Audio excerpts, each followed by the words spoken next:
Buenas tardes a todos, y me levanto como un profeta en esta especie de caverna de Platón, de la que tanto se habla en numerosos textos de Ignacio Gómez de Liaño, a quien aquí hoy celebramos con este nuevo presente que nos hace con su poesía en esta ocasión. Pero como probablemente él no se va a levantar, ya que está malucho, estos problemas del frío que provoca. De hecho, ha venido como un héroe trágico aquí a presentar el libro, ya que estaba bastante mal. Entonces, incluso luego probablemente desaparezca pronto, de manera que si ustedes quieren capturar el libro, háganlo cuanto antes, no vaya a ser que él desaparezca como una sombra en el Hades ficticio, puesto que creemos que vuelva muchas veces a presentar libros. Y el libro que presenta, que es Carro de Noche, ya lo ha presentado conmigo en otra edición hace unos 10 años, puesto que se publicó en la colección Libros del Aire. Tengo que decir que la obra de Ignacio está sujeta, según las malas lenguas, a una secta, los ignacianos, que deben ser una mezcla de valentinianos gnósticos, y las buenas lenguas dicen que son sus seguidores emocionados por la calidad de sus escritos, que le siguen continuamente en todas sus ediciones. Ignacio es un autor que, de los pocos que funciona de manera totalmente independiente de grupos, de medios, aunque él ha publicado en El País, en El Mundo, en ABC, en todos los grandes medios. Sin embargo, funciona de una manera completamente independiente. Y sin embargo tiene un grupo afín. ¿Y por qué digo esto aquí? No solamente es por exaltar esa virtud de tener un grupo afín o una especie de secta, según las malas lenguas, o un grupo de seguidores emocionados que lo compran todo lo que edita, sino porque cuando estaba en la colección de Libros del Aire, a donde le animé a publicar este libro que recoge, si no la poesía completa, pues por lo menos de las publicadas todas, ¿no? Cuando le animé a esto, no sabía que iba a ser el autor que más vendió de la editorial Libros del Aire, porque sus seguidores arrebataban los libros, y esto ha hecho que no haya ningún problema para ahora, unos 10 años después, volver a sacar una obra que, por otro lado, ya había salido en varias ocasiones. Ignacio Gómez de Liaño es como un guadiana filosófico y literario, ya que su labor mezcla todas las artes. Lo más parecido a Ignacio en el pasado, aunque hay varios personajes, yo creo que sería Goethe. Es decir, una mezcla entre filósofo, que en él es más importante esa labor, historiador, poeta, narrador, autor de teatro, analista y activista con la poesía visual de los tiempos mozos, pero también muy implicado con las vanguardias y con los pintores. Aquí estaba Carlos Franco hace un momento, pero también hay otros muchos con los que él tomó contacto, por supuesto con Dalí. Es decir, nos encontramos con una personalidad múltiple cuyo trabajo, si se ve desde lejos, parece que está desparramado. Parece que está desperdigado en una multitud de facetas, y sin embargo, no, está íntimamente relacionado. Por un lado, tiene la vertiente clasicista, que él analiza de esa educación que tuvo en Peñaranda, de Bracamonte, pero que también ha continuado con sus lecturas y su manera de enfocar el mundo. Racional, pero a la vez elástica, con ese desarrollo del mundo de la imaginación que ha tratado en tantos de sus libros, el idioma de la imaginación, pero también en esos análisis que tienen el círculo de la sabiduría, donde la imaginación se abre como otra manera de conocimiento, y por tanto eso explica que también la poesía, el mundo visual, la pintura, las artes, todas las artes se mezclen en su mente, configurando esa personalidad múltiple que se expresa incluso en el teatro. Si miramos su teatro, también aparecen autores que él había estudiado filosóficamente o desde un punto de vista teórico años antes, como por ejemplo el conde de Villamediana, o son textos de tipo filosófico, porque la poesía de Ignacio tiene una particularidad, sobre todo la que aparece en este libro, y es que se trata de una poesía que no pretende ser pasajera, o sea, tiene un elemento clasicista, de permanencia, siendo a la vez un autor de vanguardia, ya que fue uno de los pioneros en España de la poesía visual y poesías de acción en la calle, incluso con instalaciones, como esa tripa, una tripa que puso en el Instituto Goethe, Alemán, sí, en el Instituto Alemán, hace sí. años, una especie de tripa que tenía claras significaciones de otro orden. Entonces, además de todo esto, Ignacio es un personaje público, como se fue viendo también en sus aventuras, ya que tenemos aquí como las aventuras de un viajante, ¿no? Un viajante al estilo de las novelas de formación de Goethe y de Hermann Hesse, que también él trabaja precisamente relacionándolo con los juegos del Sacromonte, las famosas tablas, esos juegos intelectuales donde unos espejos y símbolos reflejan a otros, los diagramas explican los misterios de otros misterios a los que hay que entrar de una manera práctica también. Por eso tiene un libro de filosofía práctica. Y es que sus viajes han sido fundamentales. A él le echan de la universidad en tiempos de Franco, por rebelde, por anarquista, podemos resumirlo así. Se va a Japón, donde le dan una cátedra, luego volverá a China, y en esos recorridos él, que los tiene en la novela Extravíos, reflejados de maneras misteriosas, en esos recorridos él va analizando esas culturas y va estudiándolas, y por eso luego aparecen en sus libros. Bien, ¿por qué digo todo esto si no estoy hablando del libro? Pues porque aquí, que aparece reflejada esos primeros poemas que surgieron ya hace mucho tiempo, y no aparecen los poemas visuales, eso claro, habría que estar experimentándolos, con globos, con letras en la calle, y además ser detenido por la policía, que es como parece ser que ocurría muchas veces. Aquí, en esta cueva platónica, parece que no nos va a detener la policía, esperemos. No está Alain Arias Misson, con quien colaboraba, por lo tanto no hay peligro de que esto ocurra, no van a echarnos de aquí, pero sí que quería comentar sobre esta poesía en un recorrido vital por todo el mundo, porque ha dado conferencias en todo el mundo, no solamente de la época en que vivía en Londres o cuando se impregnó de Wittgenstein en Cambridge, para luego hacer con los estudios precisamente de Chomsky, que es que me ha gustado mucho recordar eso, porque en Oxford hay una profesora de física que utiliza la gramática generativa de Chomsky para estudiar la física y ha descubierto maravillas. Y él lo hizo con los patios platerescos para hacer neopatios platerescos en permutaciones no infinitas, pero múltiples de esas posibilidades de arte, ¿no?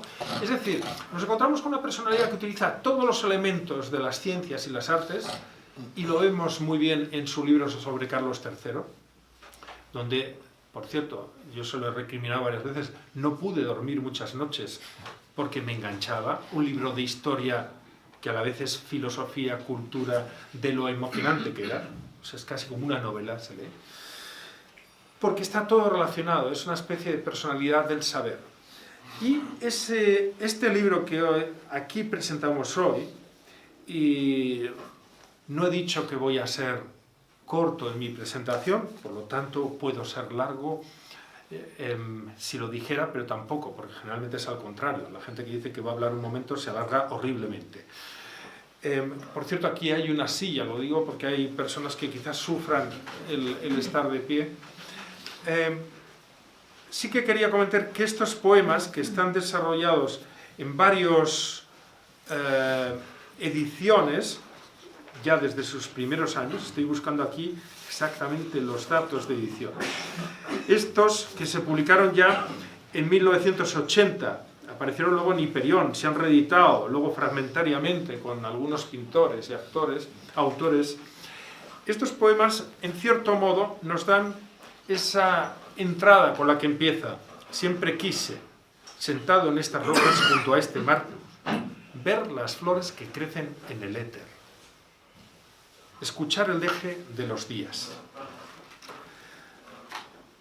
Y ese escuchar el deje de los días es escuchar la raíz última de los fundamentos del universo, pero eso se nota a través de muy sutiles formas de hablar en este caso de forma poética, incluso a veces con una cierta métrica. En ocasiones se diría que es un poeta clásico, otras veces rompe, por ejemplo en los últimos poemas. De hecho, aquí, por ejemplo, dice también Ignacio: en la flor se muestran la semilla, la hoja y el tallo. Aparentemente estos son las flores, pero aquí está todo. Es decir, nos encontramos con una obra unificada. De hecho, es uno de los pocos autores que ahora ha recibido múltiples estudios sobre su obra, y eso implica tener que analizar tanto la literatura como la historia como el pensamiento, porque está todo unido. Y basta rastrear su obra para encontrar esos túneles que nos llevan como pasadizos secretos de un sitio a otro. Que, por cierto, esto, que yo sepa, aquí en este mismo edificio hay varios pasadizos al otro lado de la calle. Lo digo por si alguien tiene miedo de algún peligro, como que venga la policía a detener a Ignacio al final. Entonces, como comentaba, y con esto ya sí que acabo, Ignacio también ha tenido seguidores que han hecho en la Fundación March, tanto ¿fue en Ibiza o en Mallorca? En Mallorca como en Madrid, simposios y estudios sobre su obra. Esto en España es algo absolutamente extraordinario y rarísimo en un autor vivo. En España hace falta que a uno le maten para que empiecen a lo mejor a estudiarle. Esto no es pertinente, sobre todo en el mundo del pensamiento. En filosofía, que yo conozca, no conozco a nadie que le estudien así en vida y que le hagan simposios y le hagan estos análisis sobre su obra. La obra lo merece. Y si he hecho todo este preámbulo, que parece más de pensamiento o de toda una trayectoria vital, es porque en esa poesía el lector que sepa o quiera mirar entre las líneas o que deje resonar esos versos, hallará no solamente sensaciones vitales, sino también una inmensa cultura que está concentrada de manera amable para expresarnos misterios que podríamos decir inefables. Es decir, nos está explicando el infinito mundo, no el de Bruno, sino el suyo, que es todavía más profundo. Me atrevería a decir, con miedo a la blasfemia, puesto que aquí estoy con el experto, pero nos atrevemos a decir que está explicando esos misterios que son inefables y no pueden explicarse por medio de los versos, que no solamente dicen, sino también señalan a lo que no puede ser dicho. Gracias.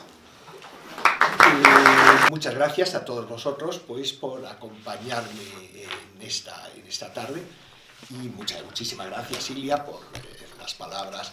En fin, prefiero no hacerle mucho caso, porque entonces realmente me quedaría un poco asustado ante esa persona que parece ser que soy yo. Bueno,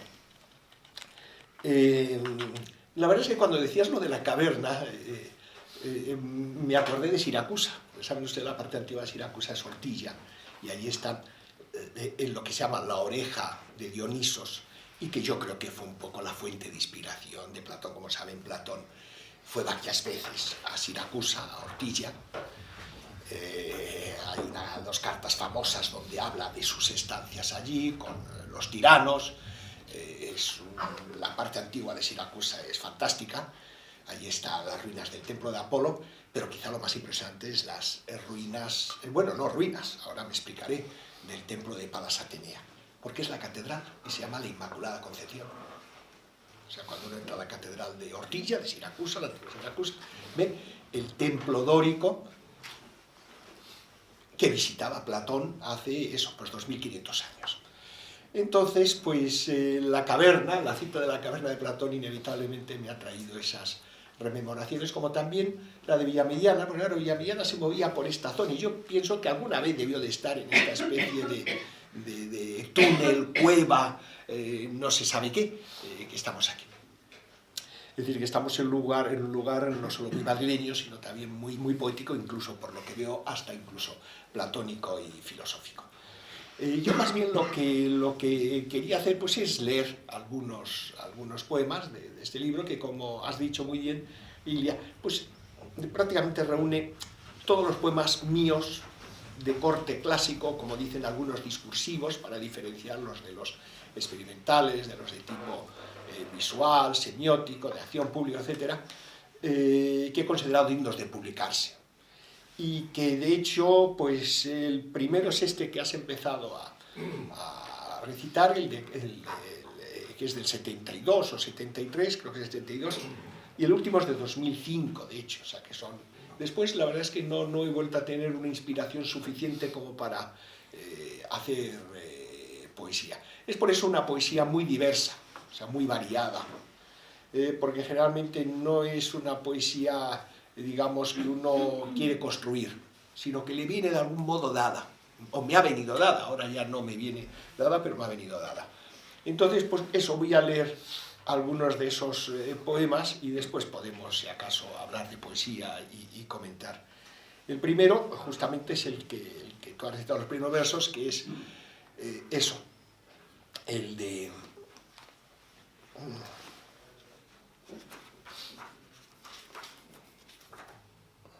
El de siempre quise, sentado en estas rocas junto a este mar, ver las flores que crecen en el éter. Escuchar el deje de los días. Y sentado y mirando, a lo lejos siempre aparecían como horizontes, valles o navíos, recuerdos invocados y fragancias. El gesto desvaído de una mano, de la que pende un guante y un susurro. No buscaba comprensión, solo sentido. Y era grande el asombro con que me iba, hundido en estos pensamientos, a las olas innumerables del olvido. Solo estaba allí todos los días, soñando lechos de estrellas y abandono, con el silencio, con un presentimiento vago de estar allí, no estando en parte alguna. Este tono poético aparece en otros poemas, también que los pueden encontrar, pero para que vean, este que ahora voy a leer es muy diferente, es otro estilo. Se titula Los 10.000. Aquí yacen caminante los 10.000, coronados de flores y miradas. Un día de fuego en el verano partieron a remotas tierras. Nadie conocía su designio. Todos ignoraban qué Dios, pues era un Dios sin duda, un Dios grande, nunca oído, y mantaba su entusiasta, su innúmero cortejo. Cruzaron ríos caudalosos, infestados de bestias antiguas y dañinas, de ojos brillantes. Flanquearon escarpadas, quebradas cordilleras, y en las cumbres, llenas de nube y de silencio, labraron con los ojos lejanías. Larga estela de huellas y vestigios trazaron en la nieve interminable de páramos desiertos, inhumanos, y atravesaron regiones y países de los que los atlas nada dicen. Cuántas noches, largas y húmedas de niebla, febriles depositaron sus fatigados miembros en la peña o el rizo de la grama, y soñaron en bosques intactos, vírgenes, no hollados. Cuántas fiestas y danzas a la caída de la tarde le rindieron a su paso los poblados. Con beodas risas, con muecas de placer y asombro, los miraban. Y hombres y mujeres tocaban sus pechos y rodillas para cerciorarse de su ser fantástico. Tan hermoso, tan oculto. Era el Dios que guiaba este cortejo. Giró el orbe, ampolla de sudor y arena, y sin saberlo, llegaron al punto de destino, una noche. Caminante, en este campo seco y agostado que sufre desde entonces el azote de un viento caprichoso, terco e impío, con sus restos yace su secreto. Un ejército de manos codiciosas cegadas por la rabia y el acero cegó su sueño innumerable aquella noche.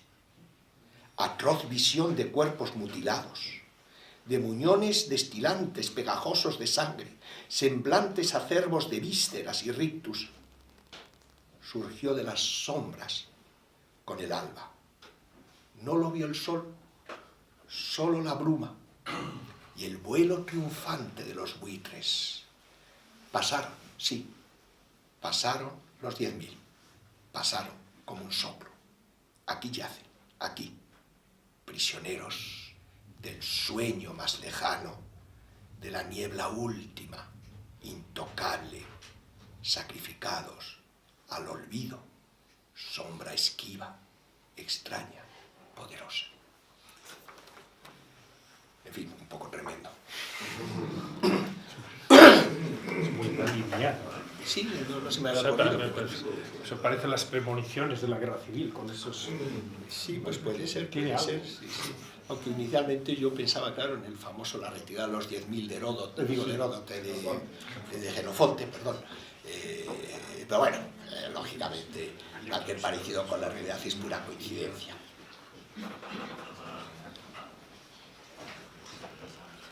Este otro está más en la línea del primero. Erizada de espinas, la rosa de esta noche entreabre los pétalos como playas o enigmas. Más que un atlas de sueños, es un mar de memorias en que lo amargo vence las mieles del deseo, como las olas baten la escarpa de las islas.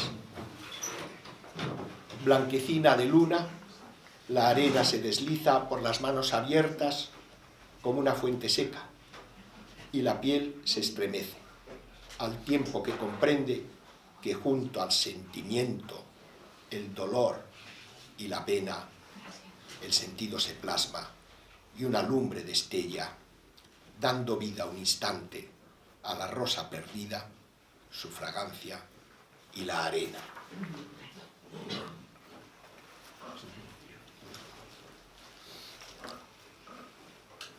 Pues vamos a este otro, que se titula Ubi sunt.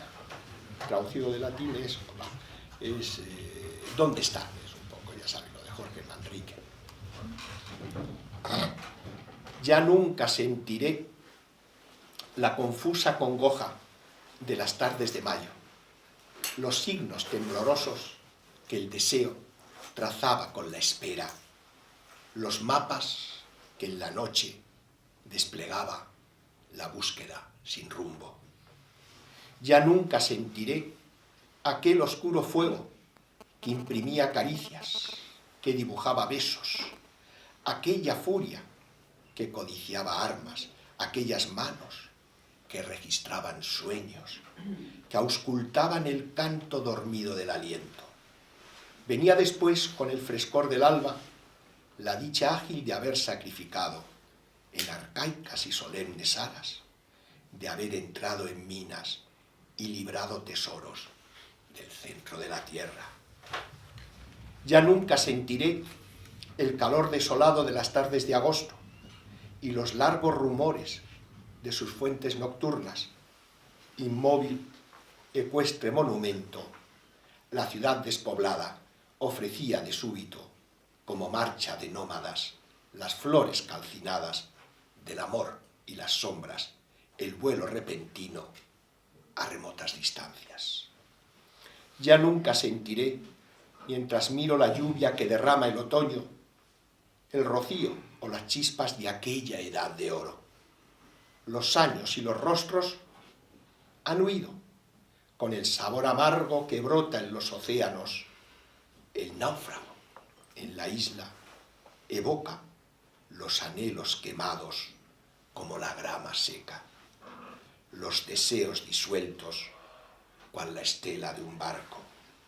Y miro el horizonte entre fustes de humo, al tiempo que en silencio invoco a las mansiones celestes de la nada.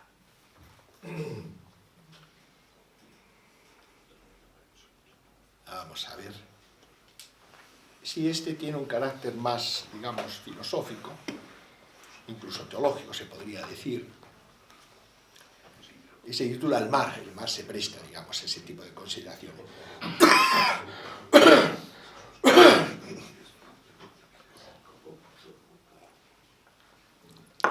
Un dios o una diosa son seres demasiado humanos y gastados por los fáciles fantasmas que tejen sobre ausencias los poetas, para nombrarte a ti espejo de ancho bronce, en que sin saberlo siempre me he mirado y me he visto en ti, en mí mismo, como si fuera el sordo rumor que hace brotar de los ensueños tu secreto viviente o tu silencio.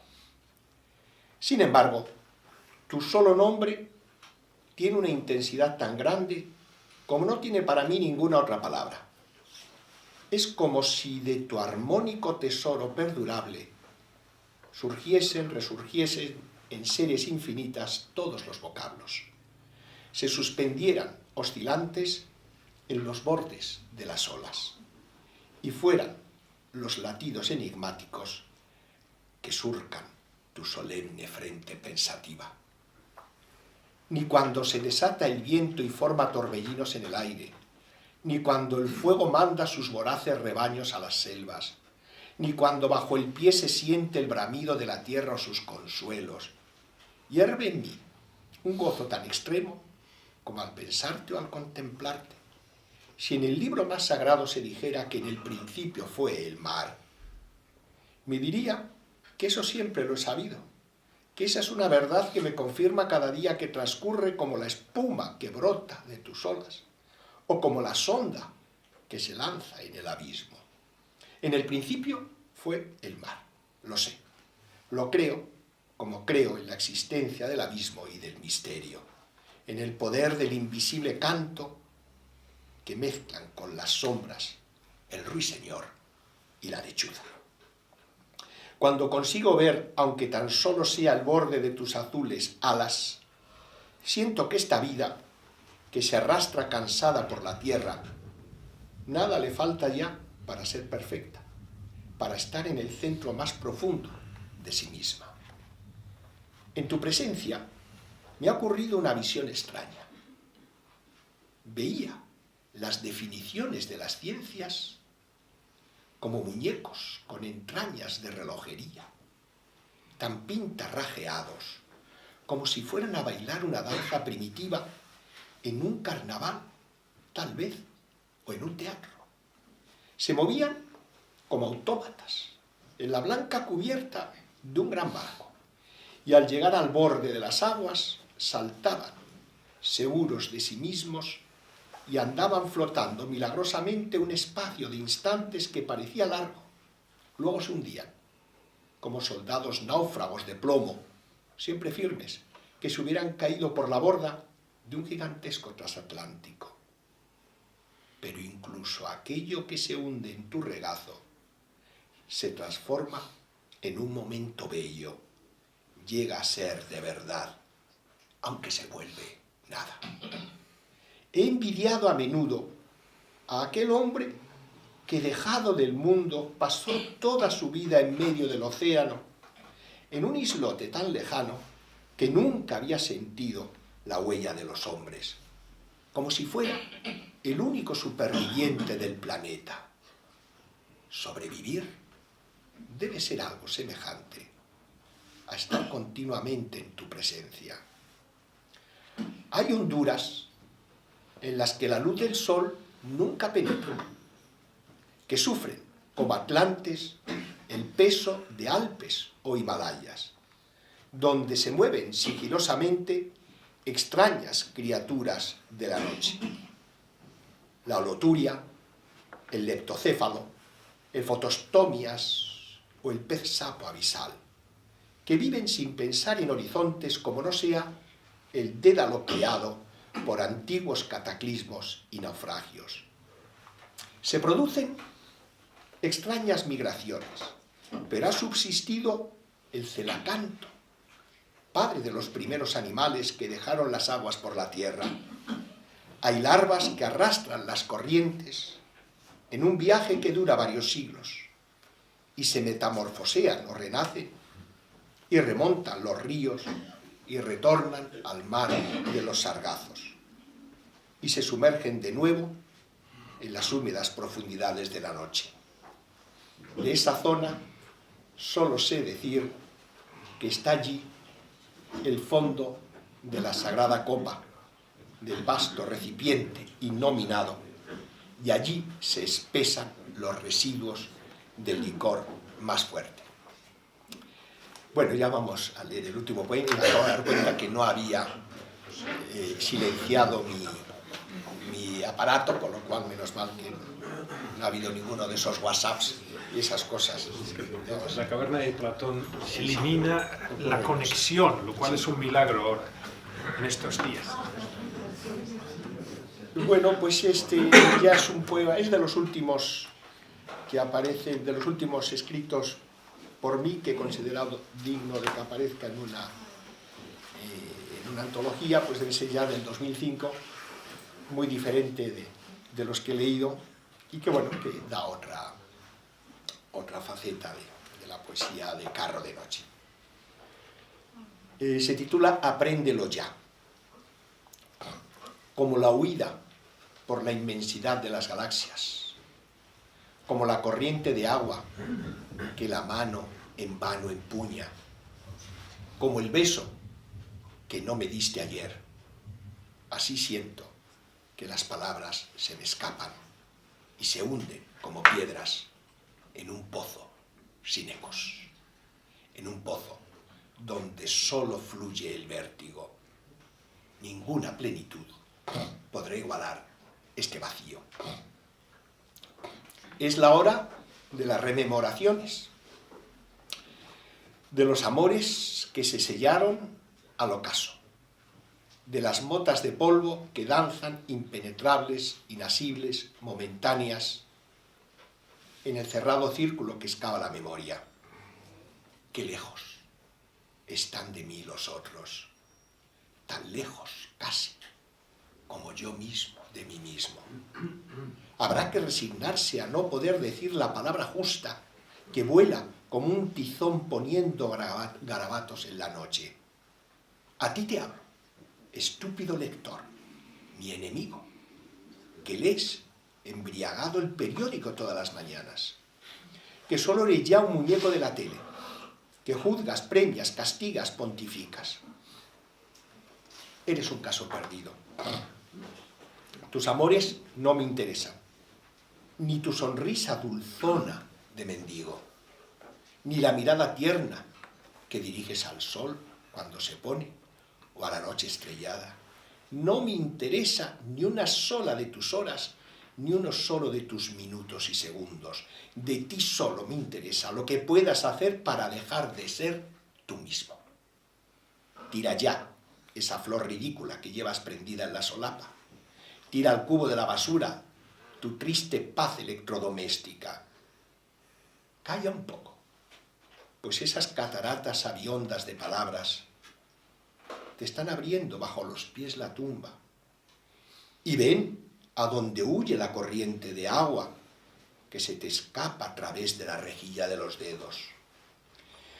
Bien, ya no pisas tierra firme y te libraste de la inmensa cofradía de los que te son iguales, clónicos, satisfechos, un vientre con 2 patas, un par de ojos como 2 monedas de 10 céntimos de euro. Ahí tienes el mar, no lo toques. Y el bosque, calla. Y la noche, no digas nada a nadie. Poco a poco aprenderás que los versos solo vierten raudales de silencio y al desembocar forman mares de fuego. Desnúdate, vístete, desnúdate y sueña. Recuerda cuando chapoteabas en el barro, cuando buscabas el oro en tu interior, cuando vivías. Recuerda los pasos que diste para convertirte en las muecas del monstruo que ahora eres. Te lo he dicho, no me vengas con intrigas, no me hables más de tu santa cofradía, no hagas comercio de tu voz. Tus batallas del espíritu me dan pena, Me da asco el tráfico que llevas de sonrisas. Eres un caso perdido. Pero hay todavía una esperanza. Cómprate un billete para ir a la otra parte, para cruzar el espejo, para estrangular el reflejo de tu imagen. Apréndelo ya. Ninguna plenitud podrá igualar este vacío. Bueno, yo creo que ya ha sido bastante. Bueno, como verán, no es un poeta al uso, no es de los que escriben sobre bikinis, o si habla de electrodomésticos es para insultar a ese estúpido lector, mi enemigo. Es decir, no es un hombre con concesiones en su literatura, y habrán visto cómo está lleno de resonancias de pensamiento, filosóficas, psicológicas y de todo tipo. Ahora es un momento para hacer un pequeño diálogo, en la medida en que él lo permita, el público aguante, en esta caverna platónica. Y como pregunta quería hacerte, ¿cómo ves tú? Porque, ¿cómo ves tú tu poesía incardinada en tu obra? Me explico. Tu obra se proyecta con una visión que tienes de la cultura occidental, y no solo occidental, también oriental, muy especial, muy profunda y especial. Hay poetas, hay poesía de la experiencia, poesía de muchos estilos. La tuya, además, es muy particular, es decir, no sigue los estilos habituales, porque tú funcionas al margen de las tribus poéticas igual que de las tribus filosóficas. Eres un hombre sin tribu, o mejor, tú tienes la tuya propia, la secta esa de la que hablan las lenguas, de gnósticos sobre los que has escrito. Entonces la pregunta es, ¿cómo ves tú esa manera de hacer poesía? Porque luego, aunque has escrito muchos diarios, sigues haciéndolo. Luego, a lo mejor alguien que haga aquí algo, luego aparecerán tus diarios futuros. Pero luego es muy púdico al publicarlo. Es decir, suele quitar muchas cosas de tipo personal. Y yo no sé hasta qué punto ese esconder lo personal está también diciendo algo. Y no sé hasta qué punto en esa poesía se podría ver ese elemento personal de esas épocas en las que ha sido escrita y ahora es publicada con una mirada. Bueno, la pregunta que me has hecho son varias preguntas, sí, muy diversas. Sí. La primera parte es más bien respecto al papel que ha tenido la poesía en mi vida intelectual o personal. La verdad es que yo empecé como poeta. Cuando tenía 14 años ya escribía, y conservo además los poemas de esa época, de 14, 15, 16 años, en cuadernito, los tengo todavía, por supuesto no los publicaré nunca. Y tienen el interés de que reflejan las lecturas que más me impresionaban cuando tenía 14 o 15 años, que eran pues eso, pues Antonio Machado, Juan Ramón Jiménez menos, más Antonio Machado, por supuesto, La Geada del 27, Gerardo Diego, al cual pues claro le vi ya años después en el Gijón, allí en la tertulia que tenía, Lorca, como no, etc. Y poetas clásicos, españoles y no españoles, digamos, Fray Luis de León, mi familia es de Salamanca, Pieranda, pues una figura que desde muy niño estaba muy vinculada a mí, la de un Fray Luis de León, o San Juan de la Cruz. De hecho, yo alguno de mis libros, todos los escribí pues en una finca de mis padres que se llamaba La Cruz del Prado Moro, que está a menos de 2 leguas de Fontiveros, que es el pueblo natal de San Juan de la Cruz. Yo siempre he pensado que San Juan de la Cruz de adolescente alguna vez fue allí, porque hay un río en esta finca, en la Cruz del Prado Moro, e iba pues eso, pues de merienda. Entonces pues a la hora de ponerse un nombre religioso, pues se puso de la Cruz, pero era pensando en la Cruz del Prado Moro, o sea, quiero decir, pero además es un sitio como muy de San Juan de la Cruz. Bueno, por supuesto Villamellana, al cual has citado, grandísimo poeta, o Quevedo, o Góngora, etcétera, o Lope, etcétera, etcétera. Y también los neoclásicos. Yo siempre fui ya desde muy jovencito muy neoclásico, o sea que lo del libro este de Carlos III, publicado hace menos de 2 años, pues está en esa línea, ya que yo había leído las cartas que me gustaban mucho de Leandro Fernández de Moratín, y no sé por qué era un autor que me gustaba, que también vivía como por aquí, o sea, estamos también en su barrio. Y luego es verdad que a partir de los 18 años yo necesité romper con todos esos clasicismos, digamos, y entonces es cuando me hice un poeta visual. Y de hecho, pues, mis primeros poemas visuales, tipo cinético, digamos, aparecieron en el 65. Yo tenía 19 años en una revista no española, sino belga, Tafel Ronde, que dirigía Paul Debré. Además, yo había perdido esa revista durante muchos años. Hace unos años, en una exposición de las poesías visuales de Alain Arias-Misson, con el que hice amistad ya en el 67, persona con la que mantengo la amistad hasta el día de hoy, que él vive, sobre todo, mismo está en Panamá, suele pasar su vida entre Panamá, París y Venecia. Y de pronto estaba un joven que me presentaba a Jean Debré. Digo, hombre, tú seguramente serás hijo de Paul Debré. Y dice, no, hijo, no, nieto. Digo, bueno, es verdad que ha pasado mucho tiempo y Paul Debré era bastante mayor que yo. Y digo, pues fíjate tú, tu abuelo me publicó esto, pero yo no tengo esa. Se ve que son cosas que yo dejé en Problemática 63, en Juventudes Musicales, que es donde yo empecé estas tareas. Y él me lo manda por correo electrónico, escaneado, con lo cual, pues me agradó mucho. Entonces, claro, tuve esa fase, digamos, desde finales del 64 hasta, se puede decir que 10 años, y que su momento culminante sería en la Ibiza del 72. Por eso es por lo que el año pasado se hizo, bueno, hace ya un año y medio, la exposición sobre esas poesías mías en el Museo de Arte Contemporáneo de Ibiza. Pero es verdad que yo me di cuenta ya a principios de los años 70, a partir del 72-73, de que cada vez más el vanguardismo se convertía en una nueva academia, y más académica todavía que las academias normales. O sea, las academias normales todavía admitían más cosas que no la vanguardia. Yo también publiqué mi declaración de principios y mi manifiesto, precisamente mi manifiesto Abandoné l'écriture, porque se publicó en francés, aunque se publicó en Inglaterra, pero en francés, en febrero del 69. Yo lo escribí en Londres en noviembre del 68, y lo tradujimos a la Limón, el gran poeta sonoro Henri Chopin y yo. Pues bueno, pues era nada menos que Abandoné l'écriture, acabar. En español hubiese sido acabar con la escritura, algo así. Es decir, que los vanguardistas éramos como muy radicales. Entonces tampoco tiene de raro pues que la policía, cuando hacíamos nuestros poemas públicos por la calle, pues acabasen parando, ¿no? Diciendo, ¿qué es esto? ¿Qué hacen ustedes? Entonces, a partir de los primeros 70, aunque aún seguía en esta fase, digamos, vanguardista experimental, quise recuperar, digamos, una poesía más tradicional, más clásica, más discursiva, pero ya fuera de influencias. Ya uno había pasado por muchos poetas como para ya... Y sino que yo escribí lo que me venía, digamos, lo que me venía, y sin forzar. Nunca quise forzar, digamos, esa función poética.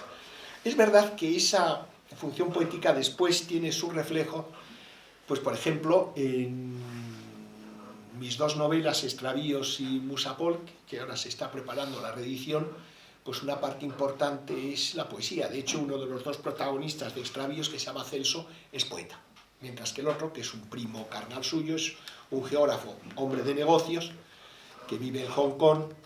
Pues este otro hace sus experimentos poéticos en la islita de Koloane, que es una islita que está cerca de Macao. Vamos, formaba parte de la colonia portuguesa, y yo era una isla que me gustaba mucho.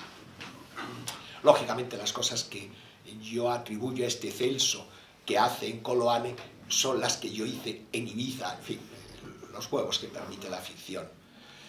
En Musapol también se produce esa misma incidencia poética, es muy importante. No porque los protagonistas sean poetas, sino porque van hacia una ciudad que es Musapol, que se inspira en, digamos, las artes de la memoria y la poesía experimental también. Incluso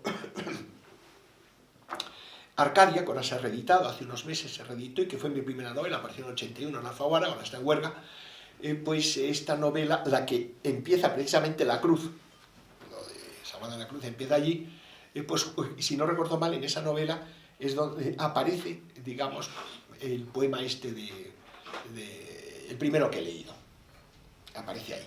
Es decir, que está muy presente, pero es que además mis investigaciones principales de historia del pensamiento, de la religión, del gnosticismo, es justamente el estudio de los diagramas del conocimiento, la sabiduría, los mandalas, y que ese tipo de diagramas es una forma de aplicación de, digamos, estructuras poético-visuales,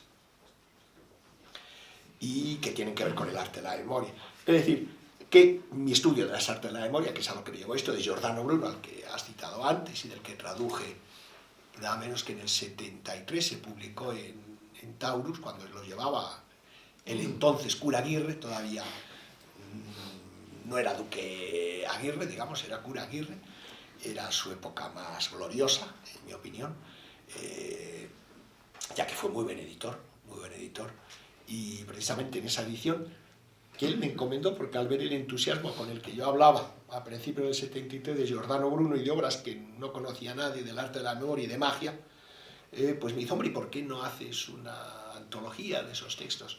Y de hecho traduje su última de las artes de la memoria, no entera, pero sí la parte principal, el de Imaginum Signorum et Idarum Compositione, y también el de Magia, que era la primera vez que se traducían del latín a ninguna lengua, nunca se habían traducido ni al italiano, ni al francés, ni al inglés, ni a nada.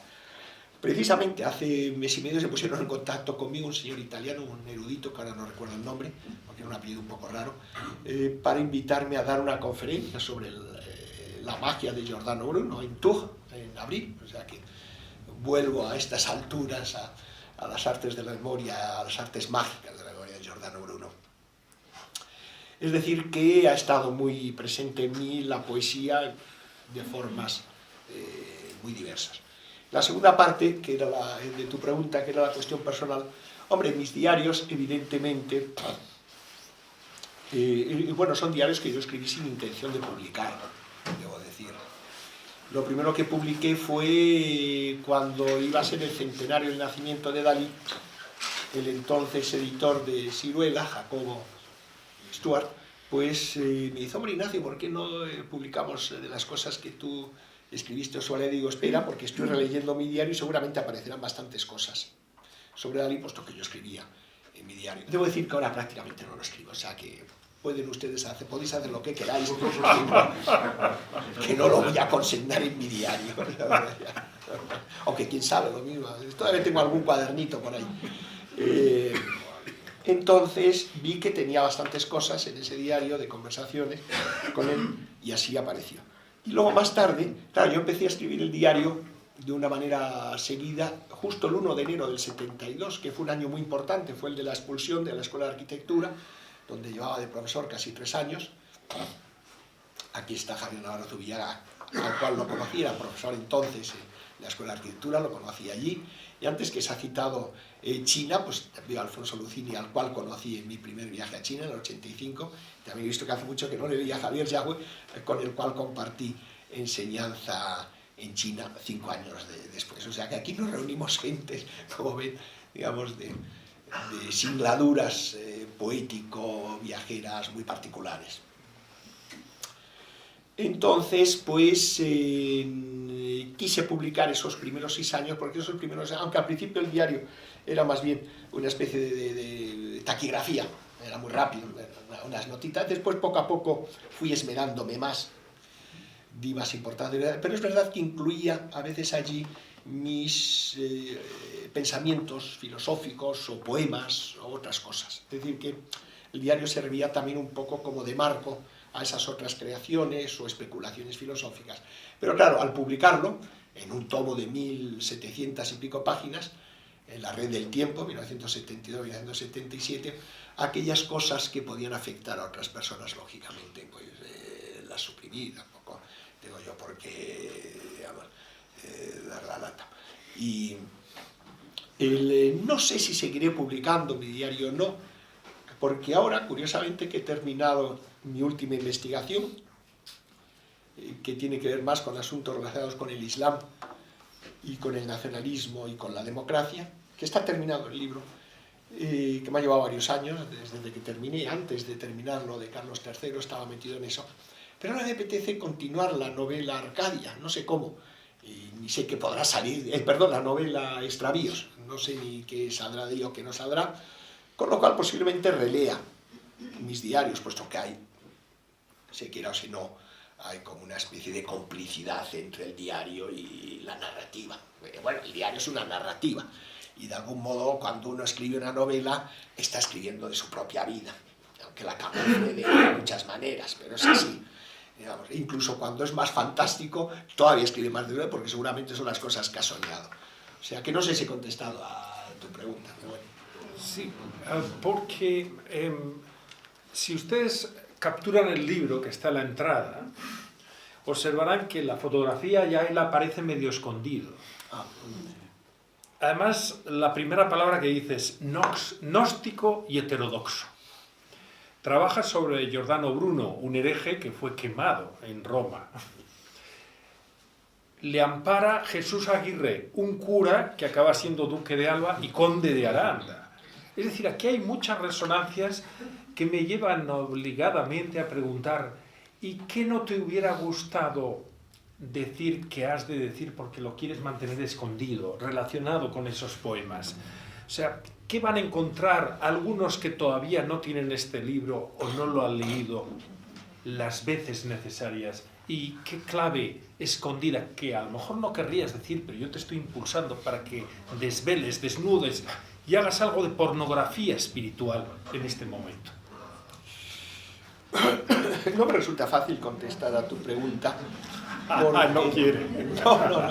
No es solo porque uno no quiera, sino sobre todo porque uno, el lenguaje poético está tan incurso, tan metido, que es casi ya un náufrago de ese mar. Es decir, que más bien hay que esperar a otros que te revelen justo la revelación que tú has hecho. ¿Por qué? Porque son momentos que ya sé que no, por lo menos en el caso de estos poemas, son momentos de trance, están escritos en un cierto trance. Y generalmente han salido todos de una manera muy fácil, porque nunca me he obligado a ello. Eso tiene, digamos, como contrapartida, que si ya no empiezas a sufrir los trances, pues ya no surgen más poemas, digamos, que es lo que me ha pasado en los últimos 15 años. Y no sé si con el tiempo pues volverán a surgir estos trances. Entonces, claro, ese secreto por el que me preguntas, que sin duda existe, ahí está, pero no me resulta nada fácil expresarlo por estar quizá tan, digamos, metido en el propio secreto. Está claro que esos trances han quedado ahí difuminados de modo místico, como en las páginas de Italo Calvino o en los laberintos borgianos, o incluso las ruedas lulianas, que también Llull fue poeta.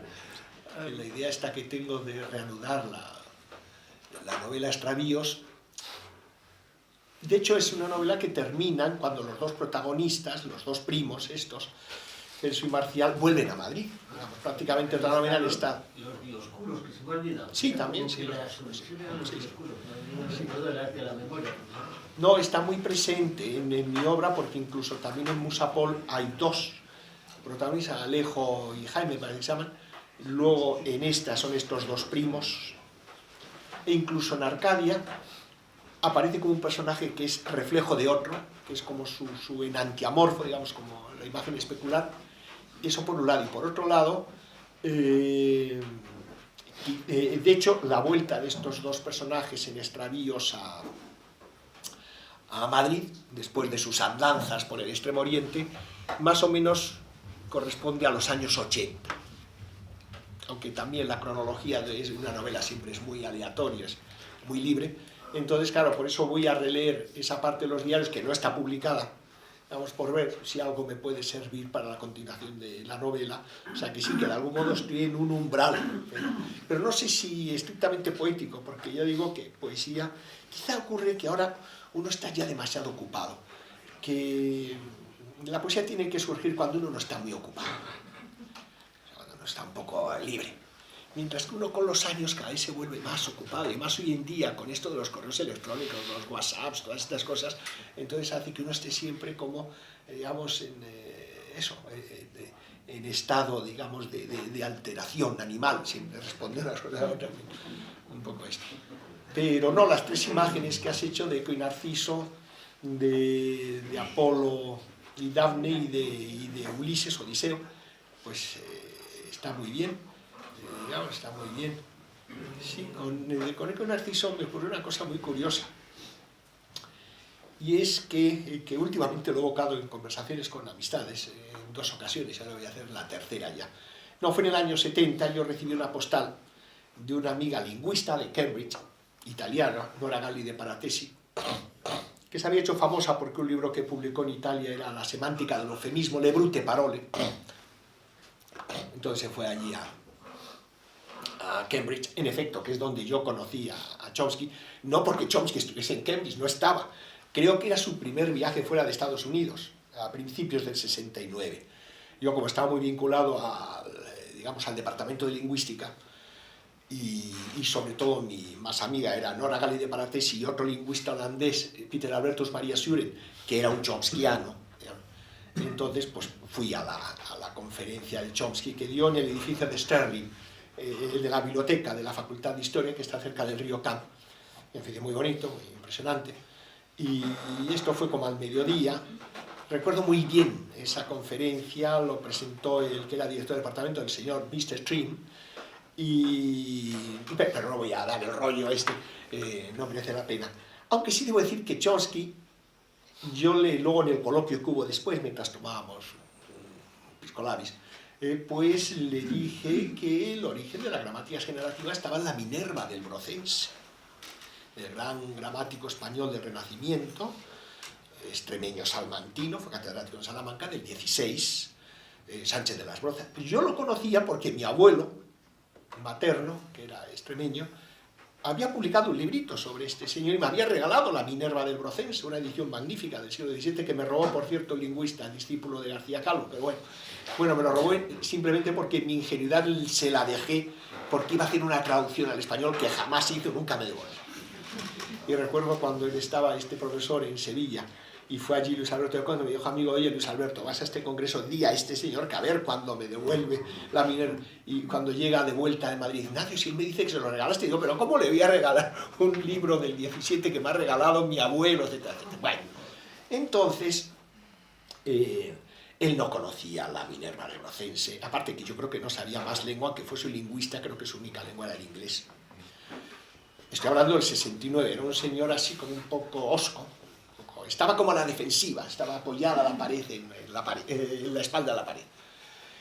Pero eso me sirvió, digamos, para después en Madrid, en el centro de cálculo, que ahora parece ser que se va a publicar 40 y tantos años después, casi 50 años después, mi investigación que hice con alumnos de la Escuela de Arquitectura y con gente del centro de cálculo, sobre todo Guillermo Searle, de una gramática generativa de patios platerescos, de patios renacentistas. Previamente habíamos tomado medidas exactas y fue de unos más de 15 patios platerescos. Y sí, pero lo que quería recordar era otra historia, se me va, como ven, es fácil que se me vaya al hilo y más estando como estoy ahora. Recibí en el año 70 una postal del Teatro de Tuga, o Duga, que está en Túnez, que me mandaba esta amiga, Nora Gali de Paratesi. Entonces, justo en esas fechas, dos amigos pintores, bueno, uno pintor, Manolo Quejido, y otro poeta visual, pintor, Herminio Molero, que no sé si le he visto, sí, creo que sí que te he visto, pero no estoy muy seguro. Veo que sí. Bueno, pues entonces me pidieron un texto en un cataloguito muy bonito que titulé algo así como una poesía para ver y una pintura para leer. Entonces terminaba el texto con una fantasía que yo presentaba como si fuese real, y es que yo iba a Tuga y en el teatro me encontraba un ciego, y el ciego me explicaba la fábula de Eco y Narciso. Eco y Narciso, la visión y la audición. Pero claro, lo asombroso, eso fue en el 70, lo asombroso ocurrió pues 40 años después, hace unos 7 o 8 años aproximadamente, fui a Túnez, que nunca había estado yo en Túnez, y entonces el amigo que me invitaba, Carlos Barona, la revista Carlos Barona, para una conferencia en el Instituto Cervantes, y yo le dije, mira, yo lo único que quiero es ir a las ruinas, lo fundamental de Tuga o Duga, que están como a 200 kilómetros al sur, ya en medio del desierto, en una zona que no va nadie. Lógicamente fuimos allí, y entonces cuando íbamos a dejar el coche justamente al lado del teatro, porque se empieza por el teatro, yo le empecé a contar esta historia que os he contado ahora, de este ciego que supuestamente había visto en Tuga en el año 70 y que me explicó la fábula de Eco y Narciso. Y mientras le estaba explicando esto, me dice Carlos Barona, dice, Ignacio, ahí está tu ciego. Y en efecto, al pie del escenario, en la primera grada, había un ciego mayor que estaba como al cuidado de dos niños que jugaban en el escenario, y al oír que llegaba gente, hizo un gesto hacia nosotros de saludo y llamó a los niños y se marcharon. Son cosas realmente singulares, digamos, que evidentemente esto nunca me he atrevido a ponerlo en una novela porque la gente diría que es una locura, que esas cosas. Las novelas siempre tienen un principio de verosimilitud y evidentemente esto es una inverosimilitud total, pero fue así. Fue así. Tienes que notarlo. ¿Qué? No es que te hayas imaginado, esa escena pasa, ¿no? Y lo otro te lo imaginaste, pero lo otro ha pasado, entonces ¿por qué no? Claro. No, bien, sí, pero creo que en mi diario estará lo de esta segunda, no la primera escena porque no escribía todavía diario, aunque tengo sí la postal de Nora, la tengo, es decir, que tengo la postal de ese teatro y el texto, el cataloguito precioso que se hizo para esta exposición de Herminio Manolo, pues también lo tengo, digamos, o sea, que sé. Y lo otro, tengo un testigo, que era Carlos Barona, que de pronto, ahí está tu ciego Ignacio, o sea, que de pronto ya habían pasado 40 y tantos años. En cuanto a Ulises, dejemos ahora lo de Apolo, ya lo hemos citado en Ortilla, en Siracusa, ha salido ya Apolo en algún momento dado, pero Ulises sí es una figura que yo estudié mucho en el Círculo de la Sabiduría, dedicó un capítulo por la parte numerológica. Era un asunto que sí ciertos, digamos, estudiosos antiguos de la obra de la Odisea habían señalado la importancia que tenían los números, las secuencias numéricas en la Odisea. Pero yo avancé más en ese estudio y descubrí la clave, ahora no la voy a desarrollar, sería demasiado largo y pesado, y mi memoria no es tan buena como piensa que es Carlos. Y que, por cierto, viniendo para aquí, estaba pensando en tu primo Javier Utray, porque como aquí hay una casa en la esquina, construida por vuestro abuelo, digamos que Javier, cuando pasamos por ahí, dice, uy, este balcón, Ignacio, es como un televisor. Y justo al venir aquí me he fijado que en efecto tiene un cierto aire de televisor. Pues yo creo que ya podemos terminar y bueno, pues muchas gracias.